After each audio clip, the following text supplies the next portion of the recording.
Chapter 1. You are listening at FameTV.com. Chapter 1. Apparently, I'm not a true companion translator. Sirp, it has been 3 years since the start of the invasion of the Avalon continent by the Dark Continent, under the rule of the demon Lord of Fury, Terexon. In just 3 years, 4 countries have been destroyed and half of the continent had fallen to the hands of the demon lord. The humans were at wit's end, but the gods did not abandon them. There was a prophecy that foretold the birth of the hero. And then, there was a young girl who commanded a local force in a land with barely any defenses and repelled the advance unit of the demon lord army. The hero Rudy Lugnason appeared in the capital, evident to everyone to possess the divine protection of the hero. Having performed various acts like settling the capital's chaotic underground thief gangs or obtaining the proof of a hero from the ancient elves who slumber in the ruins, even the king believed that the young girl was the hero of legend. Then, the hero embarked on a journey to save the world with the people's cheers and blessings. Zoltan, a remote frontier far from the hero's hometown and far from the demon lord army's front lines. Although rich in water sources, it is in the path of the storms coming from the southern sea, so it is known by the north and east as the wall at the end of the world, with further exploration hampered by the great mountain range.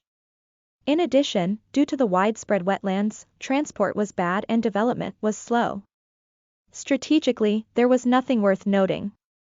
With Zoltan's abundance of water sources and the flooding of the river due to the storm, the fertile earth supplemented with nutrients with good drainage meant it was a prime agricultural land where one could obtain crops just by sowing seeds. However, trying to earnestly set up an agriculture plot there would result in everything getting blown away due to the storm in most cases, so the people there naturally ended up with lazy personalities that hated putting in the effort. Everyone working in the capital fears being relegated to the Zoltan, the land of laziness. It was an abandoned land where even criminals do not approach as there was no way for them to earn there. The only people who went there were either fugitives, hermits, or weirdos. However, for the current me, there was no better land to be in. 3 kilograms of henbane, TN, Hyoscyamus niger / stinking nightshade / black henbane, 2 kilograms of Lycium chinense, TN. A boxthorn species from which wolfberry is harvested in the leaves, and 1 bag of white berries. I strode up to the collectibles purchase counter in the Adventurers Guild with the medicinal grass I harvested. Thank you for your hard work as usual, Red.San, the total will be 130 peril. The receptionist lady skillfully and promptly completed the weighing and handed me the money. Please come again. The surrounding adventurers grinned and laughed as they saw me leave the counter. Hey, Red, you went to harvest herbs again, huh? Why not do some goblin extermination once in a while, huh? Sorry. This is my nature. But see, isn't it time, that copper sword is not cool. I feel ashamed as a fellow adventurer if you don't at least have a steel sword. I shrugged my shoulders. Of course, it didn't feel good to be made a fool of, but it was nothing compared to that time. These adventurers were just joking around and weren't serious. After all, they were also adventurers with the lazy soul of Zoltan, only accepting simple requests. As to why I would be an adventurer in a place like this, it would be a story from before I became an adventurer specializing in harvesting herbs. In the past, though I say that but it has not even been a year, I was in the hero's party. At that time, my name was Gideon Lugnason. What's there to hide, the hero Rudy Lugnason was my younger sister. In this world, every person is born with a divine protection. It showed the way the person should live and was a power bestowed upon by the gods, hence it was called divine protection. According to the type of divine protection like warrior or magic. User, it would grant powers in the forms of level and skills. I had the unprecedented diving protection called Guide. Its power was starting divine protection level plus 30. I was level 31 the moment I was born. I had the level of the Imperial Guard Knight class.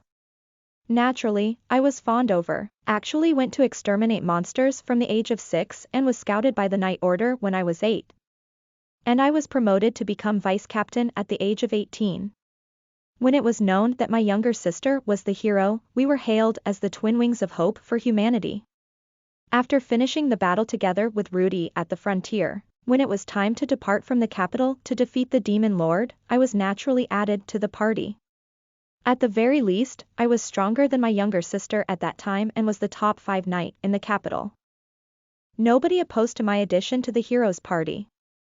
Apart from the sage Ares, who was also added to the party. In the end, Ares was right. My divine protection was guide. A divine protection meant to protect the hero's journey. As the heroes gained levels and acquired powerful skills, the problems of the guide became clear. The hero divine protection had skills usable by a hero, a sage divine protection had skills meant for sages. Even the commonplace warrior divine protection had skills prepared for warriors, but there were no skills meant for guides. The only skills I could choose from were the common skills everyone could learn. Even though I was strong at the start of the journey, my companions gradually caught up to me, overtook me, and I became baggage to the party. My role was to aid the immature hero, but to step off the stage once the middle stage approaches. You are not a true companion. After the end of the fighting against Desmond of the Earth, one of the 4 heavenly kings of the Demon Lord army, when we were at the celebration at the Lord's house, I was called outside by my companion Sage Ares and was told that. What do you mean? A true companion is a companion who shares the tribulations and fight together. Am I not doing that? You can tell it yourself, right? To say it bluntly, you are a burden. The fight with the 4 heavenly kings, Desmond of the Earth, what did you do? I was also wielding a sword to fight. No, your sword did not deal any decent damage to Desmond. More importantly, Desmond ignored you. Even though you were caught up in area attacks, he never once attacked you.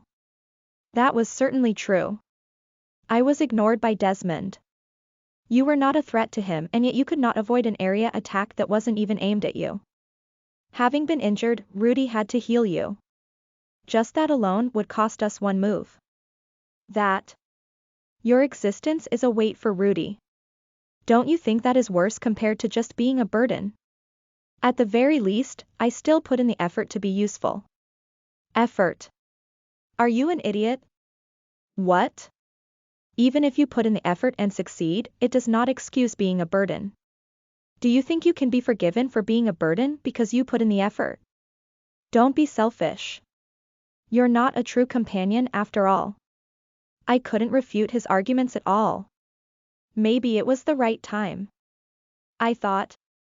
I always had it at the back of my mind, but maybe today was the day. However, I am Bahamut Knight Order's vice captain, being sent home because I was a burden would hurt the honor of the Knight Order, so you place the honor of the Knight Order before the danger to the world, huh? Humph. That's why I will investigate the Demon Lord Army's status on my own from now on, and I will not return. At least let me do that. I see, fine. I'll match your story. Thanks. I tried to leave with my head down. Hey. Ares stopped me. Leave your equipment, we were the ones who obtained them. Leaving behind the treasured sword on my waist Thunderwaker, the ring of mental defense, the evasion coat and other equipment, I received a few coins for travel expenses and a cheap copper sword as I left. However, I had lingering attachment. The next day, I wanted to see my younger sister's face one last time before I left the party. The younger sister who said Onii-chan, as she hugged me. Of course, I was a lot weaker compared to her now, but I was still worried how my younger sister would be on her own after that. Moreover, I was hoping to see if she was distraught now that I was no longer there. But the scene shown in my eyes when I secretly peeped into the window was that of Ares hugging my younger sister, with his hands around her shoulder. I see, so that's how it is. I was no longer needed. It became clear to me. Just like he said, I was not a true companion. Damn it, for some reason, tears came out. You may no longer need Onii-chan, but I would be happy if you would occasionally think of me. While muttering pathetic words, I left town at the break of dawn.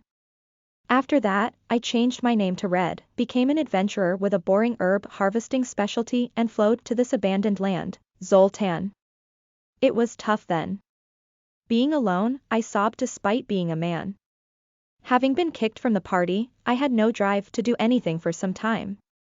After snatching money by swiftly defeating the bandit group that was plaguing the town I stayed in, although unaccustomed to it, I escaped reality through liquor. but doing things like that made me stand out. If my true identity was revealed, I would probably inconvenience the captain and lord who took care of me. I psyched myself up, traveled to the frontier Zoltan as the adventurer read, and decided to have a new dream here. I will start a herb store as a business here at Zoltan and leisurely have a slow life on my own. I have no talent in fighting, I will live in peace from now on. I was worried for my younger sister, but being weaker than her, there was nothing I could do. I wasn't a true companion after all, so I'll leave the demon lord to them and live for my own sake here.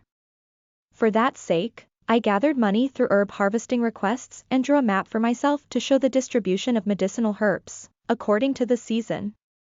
Listen to the full novel at FameTV.com, direct link in the description.